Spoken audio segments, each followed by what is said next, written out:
بسم اللہ الرحمن الرحیم رب اشرح لی صدری ویسر لی امری واحلل عقدۃ من لسانی یفقہوا قولی اللہم ربنا زدنا علما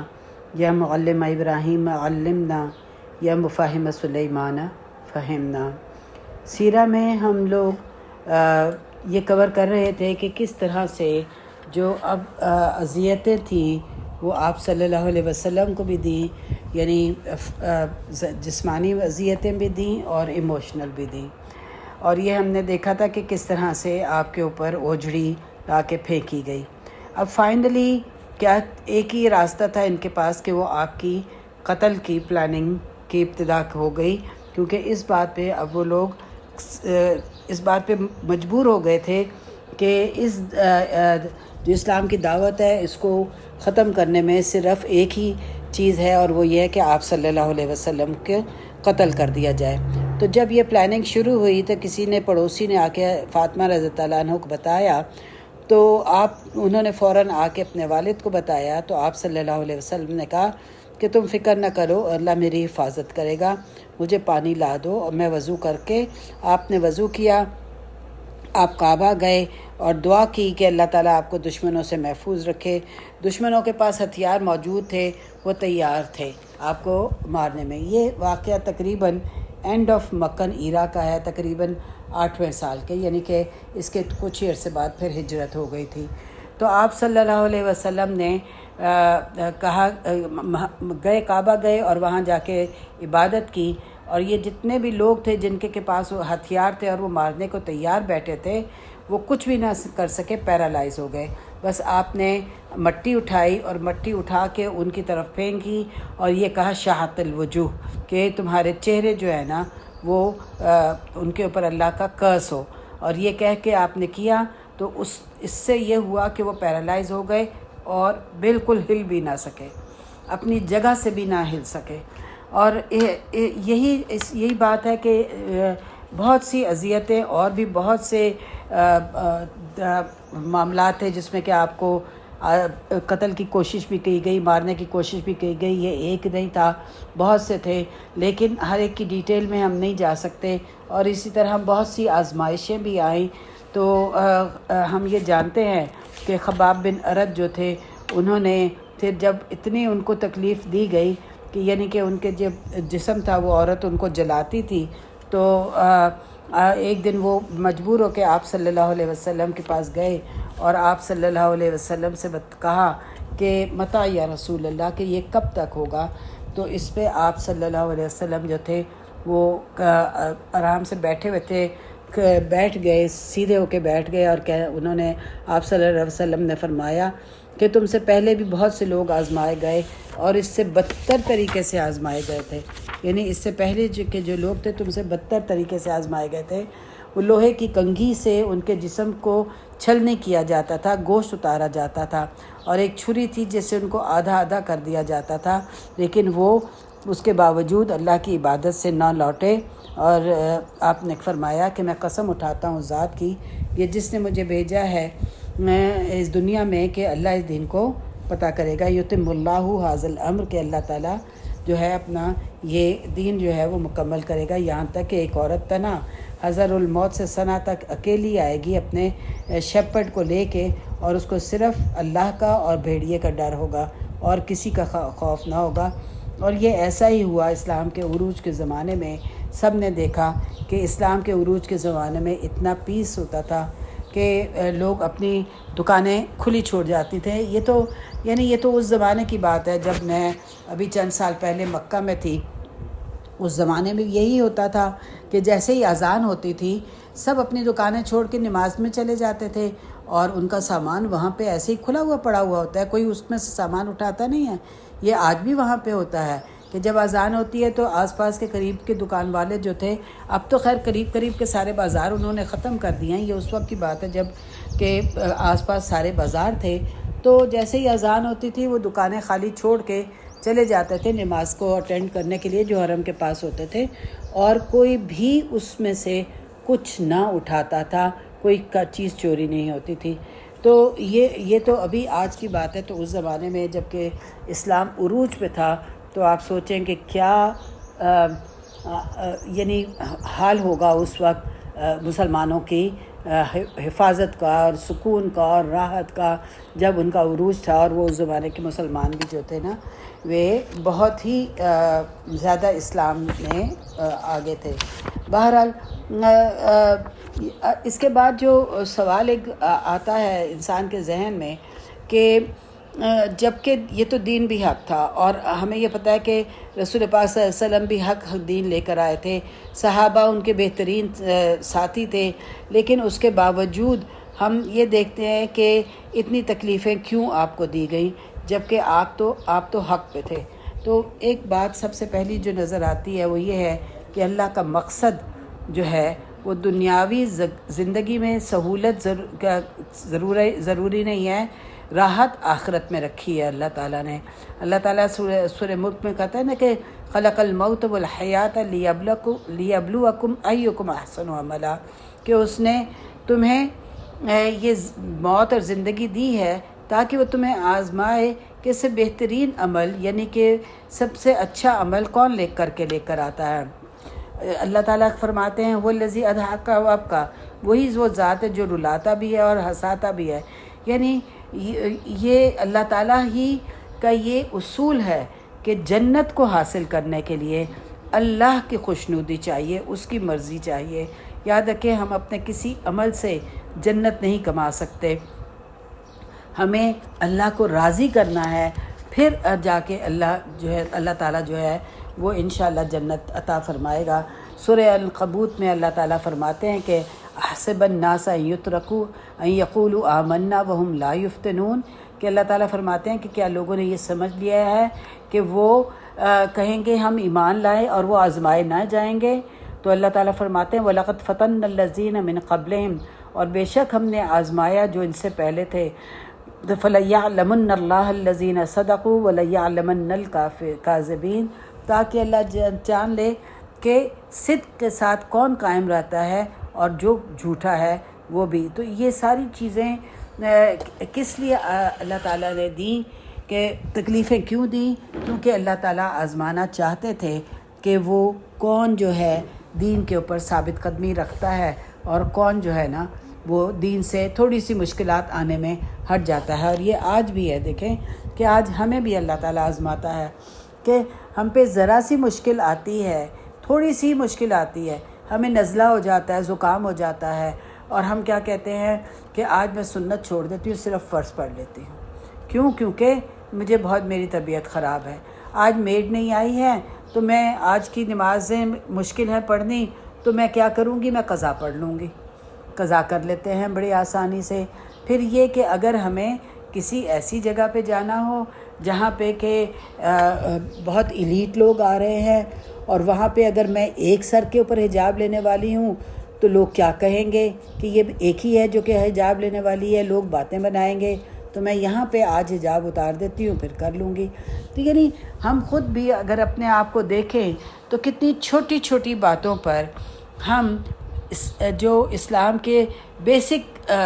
نکات ہیں ان پہ بھی عمل کرنا چھوڑ دیتے ہیں۔ تو اللہ تعالیٰ تو یہ آزماتا ہے، کیونکہ جب خباب بن ارت نے آپ صلی اللہ علیہ وسلم سے پوچھا تھا کہ کب تک، تو انہوں نے کہا کہ اللہ آزمائے گا۔ البقرہ کے میں بھی اللہ تعالیٰ فرماتے ہیں کہ ام حسبتم ان تدخلوا الجنۃ وانتم لا کہ تم لوگ آزمائے نہیں جاؤ گے، مجھے آیت یاد نہیں آ رہی، لیکن اس میں یہی ہے کہ کیا تم نے یہ گمان رکھا تھا تم جنت میں داخل جاؤ گے اور تم آزمائے نہیں جاؤ گے؟ ضرور آزمائے گا اللہ تعالیٰ ضرور آزمائے گا، اور آج بھی آزماتا ہے۔ آج ہماری آزمائشیں ان لوگوں کے مقابلے میں بہت کم ہیں۔ ہمیں تو ایک بنایا اسلام پوری، یعنی کہ اس کی شریعت کے ساتھ، اس کے تمام امر و نہی کے ساتھ کہ یہ کر سکتے ہو نہیں کر سکتے، حرام حلال کے ساتھ پورا بنایا اسلام ملا ہے۔ ان لوگوں کے زمانے میں تو ابھی اسلام آ رہا تھا، ابھی تو کیا نمازیں بھی فرض نہیں ہوئی تھیں، روزے بھی فرض نہیں ہوئے تھے، ابھی تو صرف آزمائے جا رہے تھے۔ یہ تو شروع کے لوگ تھے اور یہ آزمائے جا رہے تھے کہ کون ثابت قدم رہتا ہے۔ اور اللہ تعالیٰ ضرور آزمائے گا۔ اور ہم یہ دیکھتے ہیں کہ صرف آج ہی نہیں، یعنی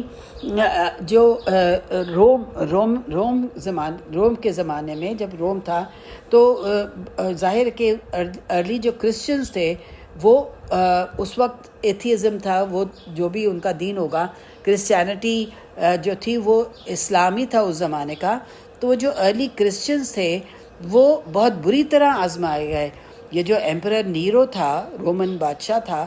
وہ کیا کرتا تھا کہ عیسائیوں کو آگ لگا کے لائٹ بلب کے طور پر استعمال کرتا تھا۔ پیٹرول ڈال دیا جاتا تھا ان پہ اور ان کو آگ لگا کے روشنی کے لیے استعمال کیا جاتا تھا، کیونکہ اس کو ان کے اوپر غصہ چڑھ گیا تھا کہ انہوں نے کوئی ایسی بات کی تو اریٹیٹڈ، اور وہ کرسچنز کو جلایا کرتا تھا۔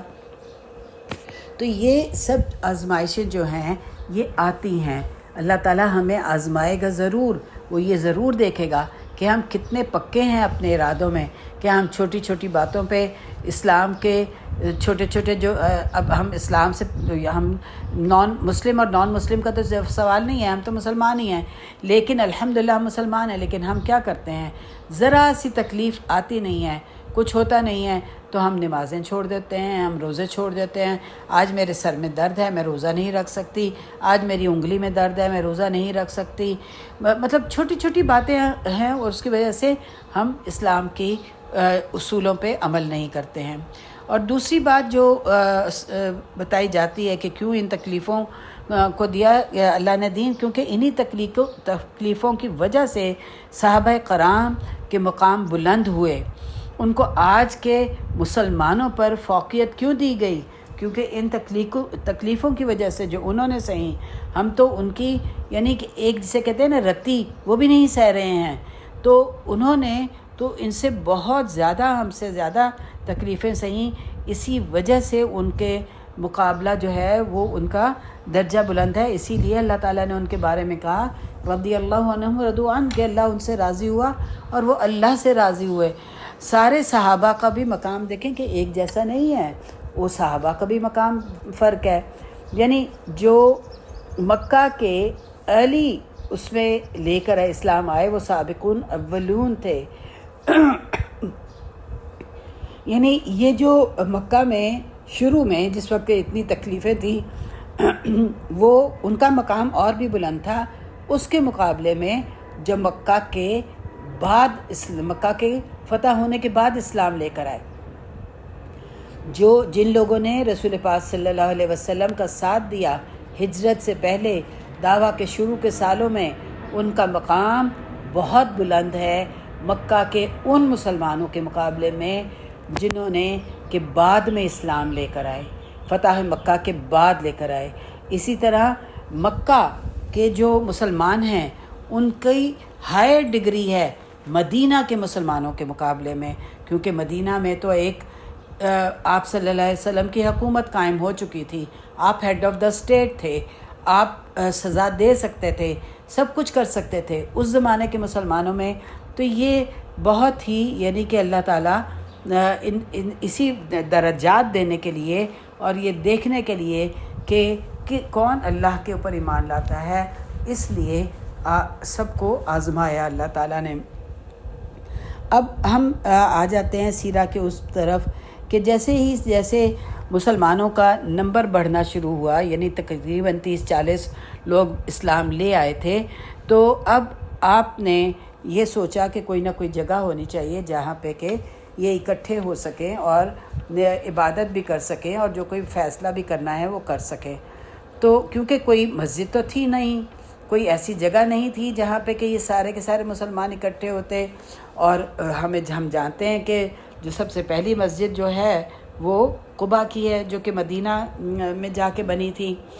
تو اس لیے آپ صلی اللہ علیہ وسلم کو ایک کوئی ایسی جگہ چاہیے تھی جہاں کہ یہ 30-40 لوگ اکٹھے ہو سکیں اور کسی کو پتہ بھی نہ چلے۔ تو آپ صلی اللہ علیہ وسلم نے ارقم بن ارقم کا گھر چنا۔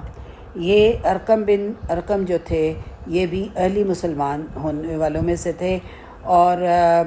یہ تقریباً اس وقت کی بات ہے کہ 33rd یا beginning of the 4th year جو ہے وہ دعویٰ کا ہے کہ یعنی جب آپ نے پبلکلی دعویٰ دینا شروع کیا تو اس کے 3 یا 4 سال کہ شروع میں ایسا ہوا کہ آپ نے جو ہے نا ایک جگہ چنی جہاں پہ کہ مسلمان جو ہیں وہ اکٹھے ہو سکیں، کیونکہ جیسے ہی ہم جانتے ہیں کہ 3 سالوں کے بعد جب دعویٰ عام ہوا تو اذیتیں جو تھیں وہ شروع ہو گئی تھیں۔ تو اب یہ سوال پیدا ہوتا ہے کہ آپ صلی اللہ علیہ وسلم نے ارقم کا گھر کیوں چنا؟ نمبر 1 تو یہ ہے کہ یہ ارقم بن ارقم جو تھے وہ پہلے 10 لوگوں میں سے تھے جو اسلام لانے والوں میں سے تھے، اور کیونکہ پہلے 10 لوگوں میں سے تھے، اسلام لانے والے میں سے تھے، اس لیے ان پر بھروسہ کیا جا سکتا تھا، اور یہ جگہ ان کا جو گھر تھا وہ عین مکہ کے بیچوں بیچ تھا۔ اور دوسری بات یہ تھی کہ ارقم کا تعلق اگرچہ یہ قریش سے تھے لیکن یہ بنو ہاشم سے نہیں تھے، یعنی بنو ہاشم جس سے کہ آپ صلی اللہ علیہ وسلم تھے یہ اس سے نہیں تھے۔ میں نے آپ کو بتایا نا کہ قریش کا تو ایک مین ٹرائب تھی، پھر اس کے بعد سب ٹرائبز ہوتی تھیں، سب ٹرائبز میں ان کے سب ٹرائبز جو تھیں ان میں پھر ان کے ہیڈز ہوا کرتے ہوتے تھے۔ تو یہ قریش جو تھے یہ تھے قریشی، لیکن یہ بنو ہاشم سے نہیں تھے بلکہ بنو مخزوم سے تھے، یعنی یہ سب ٹرائب جو بنو مخزوم کی تھی اس سے تھے، جس سے ابو جہل تھا، ابو جہل بھی بنو مخزوم سے تھا، اور ارقم جو کا بھی تعلق بنو مخزوم سے تھا، جبکہ رسول پاک صلی اللہ علیہ وسلم بنو ہاشم سے تھے۔ اب یہ جو بنو مخزوم تھے اور یہ بنو ہاشم تھے، ان میں آپس میں بہت رائیولری چلتی تھی، جیسے میں نے پہلے بھی آپ کو بتایا نا کہ اس نے کیا کہا تھا ابو جہل نے کہا تھا کہ ہم دونوں کے درمیان رائیولری تھی، وہ پانی پلاتے ہم پانی پلاتے، وہ کھانا کھلاتے ہم کھانا کھلاتے، وہ نیکی کرتے ہم نیکی کرتے۔ اب ان میں سے ایک شخص آ گیا، وہ کہتا ہے ہم نبی ہیں تو ہم ان کا مقابلہ کیسے کریں، میں تو اس کو نہیں مانوں گا۔ تو یہی بات یہی ہے کہ وہ بنو مخزوم سے تھے، ارقم بن ارقم، اور اس لیے کوئی توقع نہیں کر سکتا تھا کہ ایک مخزومی جو ہے وہ ہاشمی کی مدد کرے گا۔ آپ صلی اللہ علیہ وسلم ہاشم سے تھے، وہ مخزوم سے تھا، تو ان کی آپس میں بڑی شدید رائیولری تھی، اس لیے کسی کو یہ امید نہیں ہو سکتی تھی کہ ایک مخزومی ہاشمی کی مدد کرے گا۔ یہ ریزن بھی ایک تھا۔ تیسرا یہ تھا کہ یہ جو پراپرٹی تھی، جو ارقم کا گھر تھا، وہ انہوں نے اپنے والد سے انہیرٹ کیا تھا، اور ارقم جو تھے ان کی عمر ابھی صرف 17-18 سال کی تھی، یعنی ایک بچے تھے اس وقت، اس لیے کوئی یہ خیال نہیں کر سکتا تھا کہ کوئی ایک بچہ اپنا گھر اور اپنی جان کو خطرے میں ڈال کر اپنا گھر جو ہے وہ دے رہا ہے لوگوں کے جمع ہونے کے لیے۔ ایک اور چیز جو کہ اہم تھی، چوتھی چیز یہ تھی کہ ارقم نے اپنا اسلام لانا بھی ظاہر نہیں کیا ہوا تھا، تو کسی کو پتہ نہیں تھا کہ وہ اسلام لا چکے ہوئے ہیں، لہٰذا یہ ایک ایڈڈ کور تھا جس کی وجہ سے کہ کوئی شک نہیں کر سکتا تھا۔ پھر ارقم کا جو گھر تھا، یعنی 5ویں وجہ یہ تھی کہ ارقم کا جو گھر تھا وہ صفا پہاڑ کے پیچھے تھا، یعنی جہاں صفا مرمہ ہم صحیح کرتے ہیں وہ اس وقت تو بہت بڑا پہاڑ تھا، تو اس کے پیچھے تھا، یعنی عین وسط شہر میں تھا، جسے کہ آج ہم کہتے ہیں نا شہر کے بیچوں بیچ تھا، لہٰذا کوئی یہ ایکسپیکٹ نہیں کر سکتا تھا کہ سیکرٹ میٹنگز جو ہیں وہ عین شہروں کے بیچوں بیچ ہو رہی ہیں۔ یعنی عموماً تو شہروں کے باہر ایسی میٹنگ رکھی جاتی ہیں نا، مگر یہ تو ڈاؤن ٹاؤن مکہ تھا، تو یہاں پہ کوئی جو تھا نا امید نہیں کر سکتا تھا کہ شہر کے بیچوں بیچ جو ہے وہ کیا جا سکتا ہے، کوئی یہ ایسا رکھ سکتا ہے۔ اور دوسرا یہ تھا کہ لوگوں کا معمول یہ تھا کہ جب وہ سب فارغ ہو جاتے تھے کاموں سے تو کعبہ کے پاس آ کے بیٹھ جاتے تھے، جس کو میں نے پہلے بھی کہا کہ نادی کہتے تھے، جسے کہ ہم کہتے ہیں کلب، سوشلائزیشن کے لیے وہاں پر آ کے بیٹھ جاتے تھے، اور وہاں بڑی چہل پہل ہوتی تھی لوگوں کی، کوئی آ رہا ہے، کوئی جا رہا ہے، کوئی پہلے سے بیٹھا ہوا ہے، تو اس طرح سے وہاں اتنی چہل پہل ہوتی تھی، اور کسی کو یہ شک نہیں ہوتا تھا کہ یہ لوگ جو ہیں، ہو سکتا ہے یہ لوگ پہلے طواف کرنے جاتے ہیں اور پھر آ کے تو پھر اپنا اس میں نادی میں آ جاتے ہوں، یعنی ارقم کے گھر پہ آ جاتے ہوں، تو اس لیے کسی کو یہ خیال نہیں ہو سکتا تھا کہ یہاں پہ سیکرٹ کوئی میٹنگ ہو رہی ہے، بلکہ اگر یہی لوگ، ہم یہ سوچ سکتے ہیں نا کہ اگر یہی لوگ 40 لوگ مکہ شہر سے دور اکٹھے ہوتے تو سب نوٹ کرتے. کیا چیز نوٹ کرتے؟ ٹریفک، کہ 30-40 لوگ شہر سے باہر کیوں جا رہے ہیں. شہر کے بیچوں بیچ جہاں سوشلائزیشن ہو رہی ہے وہاں تو آ رہے ہیں جا رہے ہیں تو کوئی بات نہیں. اور یہ جگہ جو ارقم کا گھر تھا یہ تو جسے کہتے ہیں نا کہ عین ان کے ناکوں کے نیچے تھے، under their nose, right under their noses تھی. لہٰذا کسی کو شک نہیں ہوا کہ ارقم کے گھر میں یہ سب لوگ جمع ہوتے ہیں. اور دوسرا یہ بھی لگتا ہے کہ ارقم کا گھر بڑا ہوگا کیونکہ 40 لوگوں کا وہاں پہ بیٹھنا اور فٹ ہونا ظاہر ہے کہ ایک جگہ ڈیمانڈ کرتا ہے. اور یہی گھر تھا جہاں پہ عمار بن یاسر ایمان لائے، صہیب یرومی اسلام لائے، عمر بن خطاب اسلام لائے. انشاءاللہ ہم اگلے 1-2 اس میں عمر بن خطاب کے اسلام لانے کے بارے میں تفصیلات جانیں گے. تو ان تمام باتوں سے ہمیں کیا پتہ چلتا ہے؟ رسول پاک صلی اللہ علیہ وسلم کے بارے میں کیا پتہ چلتا ہے؟ ان کی وزڈم، ان کی حکمت، ان کی دانائی، کہ کس طرح سے انہوں نے ایک ایسا گھر چنا جس کے بارے میں کوئی شک نہیں کر سکتا تھا کہ یہاں پہ مسلمان مل کے اپنی سیکرٹ میٹنگز کر رہے ہیں. تو یہاں پہ ہم آج اپنی سیرت کو ختم کرتے ہیں. انشاءاللہ اگلی دفعہ ہم پہلی جو ہجرت ایبیسینیا کی طرف یعنی حبشہ کی طرف ہوئی اس کو ریکارڈ کریں گے. اللہ تعالیٰ سے دعا ہے کہ اللہ تعالیٰ ہمیں ثابت قدم رکھے اپنے دین پر. ہم چھوٹی چھوٹی مشکلات یا چھوٹی چھوٹی بیماریاں یا چھوٹی چھوٹی تکلیفوں کی وجہ سے اپنی سنتیں نہ چھوڑیں، اپنی نیکی کے کام نہ چھوڑیں، اپنے صدقات نہ چھوڑیں، اور یا نیک بات جس کو بتاتے ہیں وہ نہ چھوڑیں. یہ بہت ضروری ہے ہمارے لیے کہ ہم ان لوگوں کی آزمائشوں کو دیکھ کر یہ سوچیں کہ ہم کتنے خوش نصیب ہیں کہ ہمیں ایک بنا بنایا اسلام ملا ہے،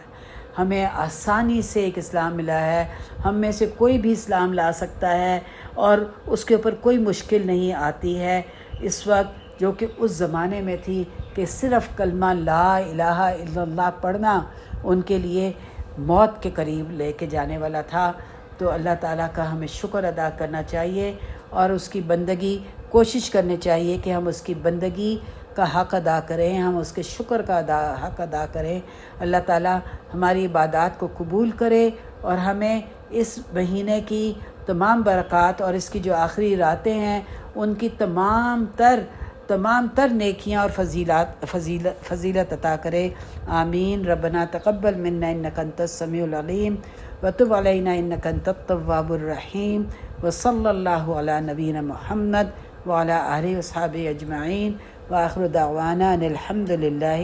رب العالمین.